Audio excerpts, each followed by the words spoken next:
All right, today we're going to talk about Botox bros. So basically, we're going to take a candid look at male aesthetics and the increase in that because men like to beautify too. So welcome back to the channel with me, your host, Dr. Debra Durst, and my co-host. Hey guys, Faraday Goli, family nurse practitioner here at Revitalize MD, and this is going to be a fun podcast. It is about men and Botox, or Brotox, or Botox bros. I always call it Botox, always have, but I like the Botox bros because that kind of just brings us to the point that it's not just Botox they're doing, it's other things. And so it tends to be those men that love to beautify, and I believe all men should beautify. Absolutely. They're They're aging too. Yes. And they notice things. Some men are just super resistant to it. It's not historically probably been viewed as this masculine thing to do, but it is definitely something that men need as well. And it's becoming more mainstream. It's out there. Men get this done. Hollywood doesn't look young for so long because they're doing nothing. Yeah. I mean, they're getting lasers, they're doing filler, they're doing Botox, they're doing all the things. They just aren't talking about it, but now they are. Yeah, and I'm not a big fan of the Hollywood thing because I think that, it's less popular now, but men overall, I think if we look at aging in men, women look better as they age. And I think if the big they're doing all the difference, things. and I think the big difference is whether they're doing things that keep their skin looking young, right? Yeah. And so, or face looking young. So anyhow, we're just going to take a candid look at that. The male aesthetic industry has increased by about 400% over the last, 20 years. Yeah. Maybe not a few years. Yeah. 10 years, I would say even, because we've seen a big increase in it. But about 35% of our men or our patients are men. And I would say about 75% of them do some kind of beautifying at some point. They convert over. So they come in just because they're progressive minded and they want solutions that, haven't been typical or accepted by traditional medicine. So they don't want medications. They don't want surgeries. They just look at things differently and they're progressive minded. And with that comes the fact that they want to beautify and they want to look better and they want to do that with aesthetics and lasers and Botox and jaw contouring. So they don't want to look old compared to their wives or their girlfriends or their friends, right? So even in a professional world where you get on, everything now is in high definition. Everything now is Zoom and video. I mean, perfect example here. Yeah. So now we are in each other's faces, literally, and broadcasted out to everybody. Yeah. So top 3 procedures for men are Botox or neuromodulator. So Botox is a verb. Botox, Dysport, Xeomin. There's quite a few out there. Yeah. Filler. Getting all detailed. Look at that. Here. Yeah, getting all detailed. It's a verb, right? So Botox is a verb. It's I've a verb. always said that. When I say I'm, going to do Botox on him, it just means I'm going to paralyze his muscles. But Dysport is one that I, use most frequently when it comes to neuromodulators. But everyone has their preference. But that's the top one. Yep. The second one is really filler. Filler. So dermal filler. So cheeks, lips, jawline. Yeah. We don't see as many guys with lips, but I feel like the aging man, we're seeing a little bit more of that as they thin, just to give a little bit more of that youthful look. Well, we'll actually show a before and after of a very masculine male face. We did filler in the lips, and we did some threats, which does some lifting. And so just with those 2 procedures, it's a very, impressive before and after picture of a guy that doesn't look anything but just better just with those 2 procedures. And it was all same day. And I love that you said masculine because that's not something we talked about. Men of straight orientation get procedures done, and a lot of them, and they retain their masculinity with these fillers. As we age, we lose bone density. Our cheekbones thin, our jawlines thin, and masculine men are typically associated with that strong jawline. Yeah. Well, and that's one of the main places that filler is placed. So as we get older, and we've done another video on aging and how we're always sizing, people up and looking at them and trying to figure out whether, what age they are.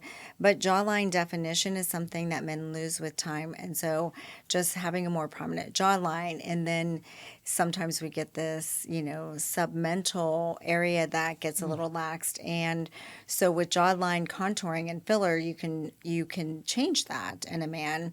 And then you also, because of that lack of definition, we do want to do filler on top of the bone, under the muscle that contours, and you don't want to place it in soft tissue. Lips are one of the exceptions of that.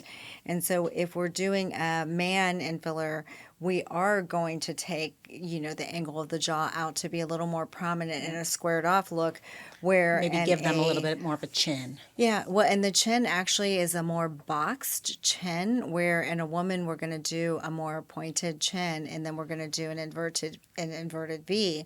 So you want to go to somebody that actually specializes in male aesthetics, and our office does, because that is a whole subspecialty of aesthetics, because men haven't historically done a lot of aesthetics. They don't know where to go. But you can specialize in just how you contour a man's face. And the Zac Efron might be a perfect example of that. He's had a lot of people commenting on the aesthetics. We spent a little bit of time looking at before and afters. And honestly, I think I don't know about the surgical part, because that could throw a lot of things off. But I feel like it's probably more soft tissue prominence in the lower face, because he had a well-defined jawline, still does. Maybe it's a little too well-defined now. Or he's just kind of bulkier. Soft tissue. It was enough to, when I saw him on a recent movie, go, what's happened to him?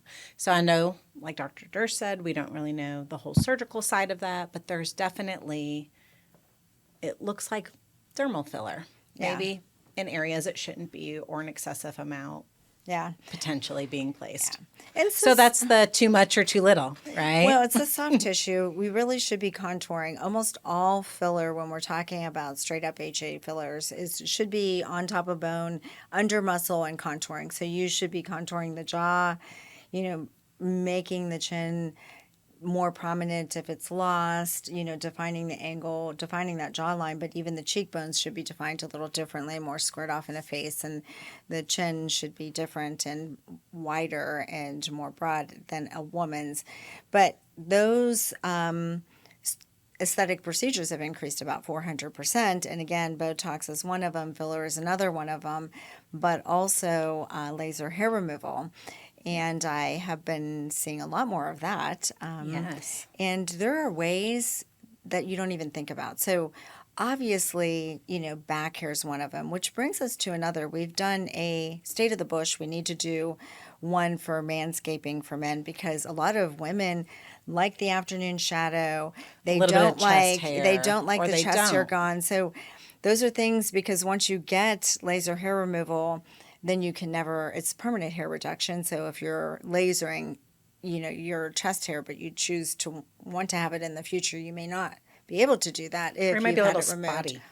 Yeah. Well, we like, a lot of women, I shouldn't say we, because a lot of women, but not all, love chest hair. So just give that some thought. I like a little bit of chest hair. It's masculine. Yeah. That back hair and lots of it, probably. Nah, that can go. You laser your back. Yeah. Men, just laser the back. But things you don't think of. And so I see a lot of men that will have an afternoon shadow, but frequently have to shave in different areas that they definitely do not want or never want. And so we can laser hair and contour. So basically, if you have an afternoon shadow pattern that you're going with, but it comes up onto the cheekbone and you don't want that, we can laser hair remove that part of it where you no longer will have hair growing in that area. So something to think about, because we can actually improve or decrease the amount of areas that you have to shave on a regular basis, because we can just contour and remove the hair that you don't want. Give that some thought. Hitting a little bit back to the manscaping. Some men don't want any pubic hair. We can do hair removal below the belt too. Yeah, and what do you think the pull is on women and whether they want I don't think anybody wants anything unruly down there. I think that's the key. It's probably unruly. So there's probably a lot of manscaping. Otherwise, yes. Shaved, not shaved. I mean, to each their own. I don't really have a preference one way or the other that I can think of, but it shouldn't be unruly. It shouldn't be a jungle down there. Yeah. Yeah. Well, and then so basically about 25% of Botox clients and a lot of aesthetic practices are men now, just so you know. So it is a more common thing that Botox is more accepted and people talk about it. And you need a lot more Botox than women do because you guys have stronger muscles. And so, but it's pretty common. And then the under eye, I would always say that men overall, some hair thinning, there's things that we can do for that, but also under eyes. Crow's feet. So you can do lasers to tighten up around the eyes, and you can also do some injections, and it doesn't have to be straight up filler. That will help minimize those bags that we get underneath the eyes. So I think what's also important is where we're seeing younger women come into the office for preventative measures, we're seeing younger men come in, also getting their baby Botox or Botox bros, getting just a little bit just to help prevent those fine lines and wrinkles. Yeah, and they'll do a lot of microneedling too. They'll start to do the lasers. And so they want to look, again, they don't want to look older than their wives who are doing all the things. They want to look less tired. They want a stronger jaw. They don't want to look as mean because some men, you guys have these really strong areas over your eyebrow, the glabellar, and you look really mean and it just softens you up. Mean. And get Botox. Yeah. And then some men will be all worried about doing Botox on the forehead, and they want to look natural, and you still will have movement, and it'll be fine. You don't have to be frozen. And so we can tell you the story about Faraday's husband who... Oh, yeah. Yeah. So he basically had a spasm in the center of his forehead and was complaining a lot. I say complaining because to me it's complaining as well. We called it complaining. That's why he came in. He was whining a little bit about it because it was causing headaches though. So it was this big spasm you could see. So I did Botox on him. I ended up doing CMN because that's what I had at that moment, and ended up using 2 vials on him. It looked amazing after, and he was then saying, "Oh, I don't feel like I can move as much." But the before and afters again, we can list Put those up. But he didn't have a spasm anymore. He had no more headaches, and I knew he would eventually want it again, and now he does. And I was going to say, have you not received a text recently saying, hey, it's time? Yeah, and he's using the spasm again as an excuse. I got the spasm back, But it took a year. Yeah, it did take a year, but he'll get used to it. He'll want it. And he's seeing all those crow's feet, and it made a huge difference. It took years off his face. He is a happy guy, right? So he smiles a lot. He laughs a lot. He has very deep crow's feet. Well, he's married to you. And of course, we have a great time. It's amazing. Yeah. Spends a lot of time outside. Yeah. Not super great about his sunscreen. Yeah. So the crow's feet, I think especially, and his 11s, they were pretty deep. So it made a big difference just to smooth that all out. Yeah.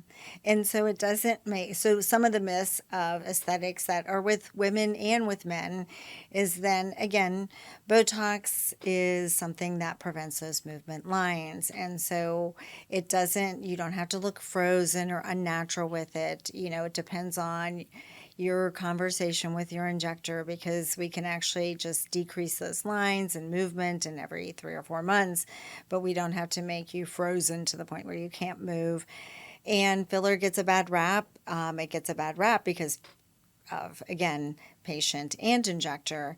It should not be placed in soft tissue, or at least a significant amount in soft tissue, because that is what eventually looks abnormal or heavy. It should actually be contouring the face, deep to the muscle on top of the bone, and contouring lips, might be one of those exceptions. And again, sometimes you can use biostimulatory fillers in soft tissue because it's stimulating collagen and elastin. But ultimately, you're looking in the mirror and you're seeing changes. And those changes are collagen in the skin as well, and skin aging. So you want to prevent the lines. You want to replace the volume that's lost with time, or again, bony resorption with time. So contour the face with fillers, but you also want to stimulate that collagen. And that is done with biostimulatory fillers or laser. So that overall, I think there's a lot of myths out there, but you can look natural. There's lots of combination therapies and regenerative therapies, including PRP, that we can do, and it's amazing. And it keeps you younger looking. And yes, men need to beautify as well. So too much or not enough, I think there's definitely a middle ground. I think too much is the frozen face, the overdone, the shocking of looking at Zac Efron and changes. It's like, whoa, maybe a little too much. But you can do too little too, where you're so scared that you barely see a change. So finding that middle ground, doing some preventative, smoothing out those lines, doing some laser resurfacing, definitely will help slow down that aging process. And you can do it in a very natural way that looks masculine. Filler, Botox, lasers do not create femininity to your look. They do not make you more feminine. They can just enhance your masculinity. Yeah. No, men need it too. And it can definitely be more natural. And finding an office that you trust and providers and injectors that you trust. And you need to talk to them about what they're doing. And so not a lot of filler and soft tissue, contour, give me the jawline back. But I want to look natural. And a lot of those regenerative treatments, PRP or lasers, are the key. That's it. And so you should do it. Think Join about the it. movement. Yeah. If you're not first or last, and you don't want to be first or last, right? Yeah. Now's the time. Well, now it's like in between, right? Yep. This is a well-established movement. So we want to start conversations in the comments. And of course, there's always lots of fun ones. And we want to hear what you've done, what you thought about. We want to hear all the haters that don't want to have anything good done. and bad. Yeah, because there'll be some of that too. And I think that's awesome. Again, everyone should do what they're comfortable with, but at least know that it is common. It's increased by 400%. 35% of our patients are men, and, a significant portion of those do aesthetics and beautify. So let us know what you think. We are willing to deep dive into anything wellness, sexual wellness, and I'll say aesthetics, of course, as well.